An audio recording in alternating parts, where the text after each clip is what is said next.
a proud mouth. You're mad, angry. All the time you're angry. He winketh with his eyes. Aren't you angry?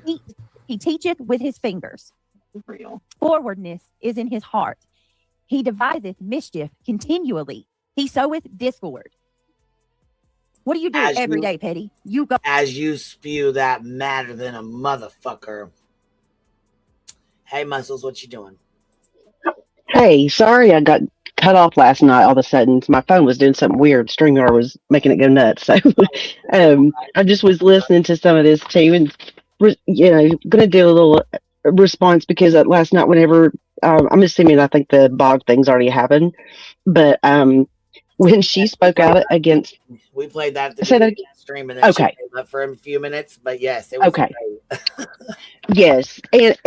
But for Brittany to say what she said though about her using her saying something about her having autism and for her to clap back and say what she said in response to that when and just like Bog said, she's the very one that says you've met one doesn't mean that you've met everybody. You know what I mean? Everybody's very different. And it was just so hypocritical to hear her say what she said, in regards to that. So that was just something that I wanted to say. It literally infuriated me last night. I was so pissed off last night when I heard her say that. And I know it didn't even, Bogulism was in chat and she was like, it's fine. It doesn't bother me. And I said, I get it. It probably don't bother you, but it infuriates me just because, it was horrible. You know what though? I thought it was great when Boggs threw that shit right back in her fucking face. Sure did. Yes, she did too. She smacked the fuck out of her right across her face with her own words. She sure did without raising her voice and staying very calm. And she didn't know what to do with that at all. You could tell she was lost. She was hoping for some rage out, I know, and she didn't get it. And I loved every moment of it. It was fantastic. Girl, she hated the fucking truth too.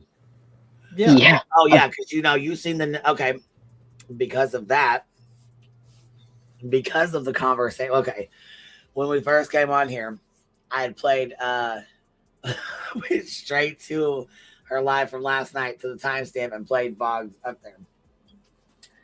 So we had an in-depth conversation. We always squirrel off. So we squirreled off and we talked about some other stuff, and then we went over and was chit-chatting about Ryan at church and that bullshit, and then we done circled back around. Now here back we are again. But back to what we were talking about before we went and squirreled off. Boggs was up here with us. And she goes, why is it that I'm your entertainment? What about me do you find so entertaining? Yeah. So Boggs came up and explained to her, like, look, you're a locale. You tell us everything. Like you know what I mean? Everything we know, you've told us.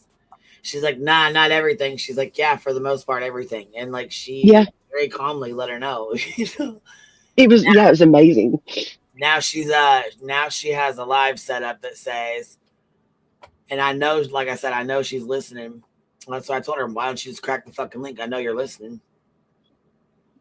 I can tell by the fucking name of her live stream. She says on her live stream, my something about me, I'm your entertainment. Let me go find this bullshit. I just showed it on here, I think.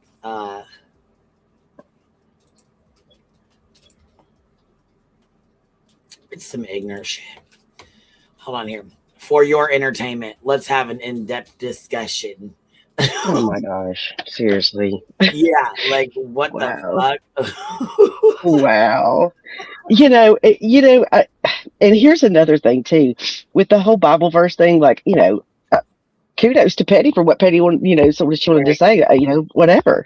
But it was really interesting to me that Craig can sit in the background and call people hags and hoes and scream bees nuts and get on this and, all this different stuff. And then he could turn around and read scripture to us like we're 3-year-old children. It's just very interesting. And then the boastfulness that he carries on with that, you're just jealous of us. And if you don't have 10,000, I'm not even going to think about you. Like, okay, where's his channel at? It's so interesting. And he literally thinks that in order to be relevant in life, that you have to have a YouTube channel, which I think is hysterical to me. I guess he just thinks that that makes or breaks a person, I guess. But I did find it very funny that he was carrying on with they carry on with that, and she was so mad that that was dropped in the chat, and she had a come apart about it. But that's literally what they do every single evening. Is they come out here and they say the god awfulest things, and then they turn around and drop scripture, and he somehow comes back to the Bible and stuff. So I was like, why are you so angry about that? That doesn't make any, it's literally what you guys do. It made no sense to me whatsoever.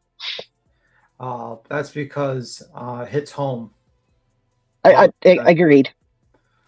Yeah, that's pretty much what it is. I mean, basically she sits there and she's a false prophet, and she's basically tries to lead people, and she leads them to astray. And that's pretty much it. Because a false prophet doesn't mean only that you're preaching about religion and stuff like, like you're trying to get people to follow a certain religion. It could be like you're leading people to ungodliness. And what is ungodliness? Well, lying is one of them. Basically making people do fucked up things in your name. Having people like kind of backstab people and spread rumors about people and do fucked up things. And that's what she does. She leads people who normally just go there for true crime content to a darker side of YouTube, where they're, they get exposed to possibly getting doxxed, or they get exposed to other crazy things because she misleads these people. She's false in every single way. That's pretty much it. I mean, why you joined up with her was why? What case? Found her, I guess it was right after college. It was right after that, probably. I might have come around during some of that, but yeah. Okay, so you go there for true crime content. You think she's a nice Southern belle, and everything's good, and then suddenly she's just leading, and then you're like, she's slowly changing you to do, things that you normally would not be standing behind. And no, sir, no, I never participated in any of that. I didn't let her change any of that. Nope, never at all. No, I meant like sitting in the chat, like with our shit. That. Sure, yeah. I mean, like normally you were just there for the true crime, and then suddenly she's talking about this and this and this, and it's like, okay, what the fuck is going on here?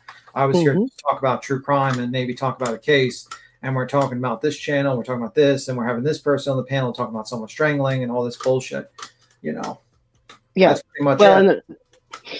And a lot of those, I would go in, and if it's what it turned into, I would leave, and that was always, it was always an area of contention, I feel like. And, the whole injunction thing was an area of contention because I said, I was totally against it. And, in fact, I laid out the lines of, basically what's happening to her right now, is can you handle that kind of recourse, because be prepared, you're going to get it. And rightfully so, because, this is not right. And so I think that became a wedge between us two, and that's all well and good and fine. But, I'm not really here to like dog her or say anything, but I'm just going to say my feelings is I feel like she's very transactional. She's a transactional person, it's transactional relationships. And when I decided to cut that transaction off, things completely demolished. They no longer even existed. So it was pretty interesting. I wrote down the date, and I still have it, the date that it no longer became transactional. And it was interesting to see how the relationship failed at that point. Yeah. And that's usually how you see people. She usually sees people, unfortunately. I think she sees people as like things for transactional. That's what I think. Yeah, very much so. I don't know what led her to be that way, but she looks at people as dollar bills, not as like people, that actually can help her or are friends with her, because she just sees people as things, So yeah, and that's and that's why I always like laugh, because she pretends to be like this, like, oh, I'm just this nice person, I don't do anything to nobody. But the moment she gets the power over someone, she gloats and she goes after that person. I mean, like, I remember the day that she read that injunction, and she was over the moon with it. She was over the moon with it. She was hamming it up like, oh my God, I'm being harassed and but she was over the moon with that type of thought process to finally get something on someone she didn't like. And that's how you can tell someone, like, how well does a person act when they have the power. You can tell about a person, with that situation. True. So, yeah. But yeah, I think she just doesn't like the Bible verses, because inward she feels, I think, like subconsciously, she knows she doesn't live a good Christian life. She doesn't live a good, according to what she believes in Christianity. I know people have different religions, different thought process. Sure. But like, I think it hits hard because subconsciously she knows she's not doing the right thing. She knows that she lies. I mean, she says, well, I'm a liar. Well, that's not good, because aren't you supposed to tell the truth about a lot of these things? You're kind of important things. I mean, you're lying to your friends, you're lying to people online, bearing false witnesses to people. You know what I mean? Mm-hmm. It's Yep. not good. I mean, I'm sorry. Yeah. And you get in trouble when you lie like this, because what happens is, it's just like Judge Judy says, you don't need a good memory to tell the truth. Yeah, absolutely. And quoting Bible verses while flexing on people isn't necessarily holiness either. That becomes ego. And so, that's the other part of it is, when you are quoting scripture, it carries weight. And so does how you act when you're quoting it. I think that's very important that that's remembered. I think people forget the old stories about the disasters of, like, when people focus more on status. I mean, if you Yes. ever heard about the story of, like, the Trojan War and how it started. Yes. Yep. So, like, basically they find an apple and the gods decide who's going to get the apple, and they get Hector, and he says, hey, which of us will get the apple? And they bribe him, and one says wisdom, one says powerful warrior, whatever, and the other one says, I think, a beautiful woman. And he picks the beautiful woman.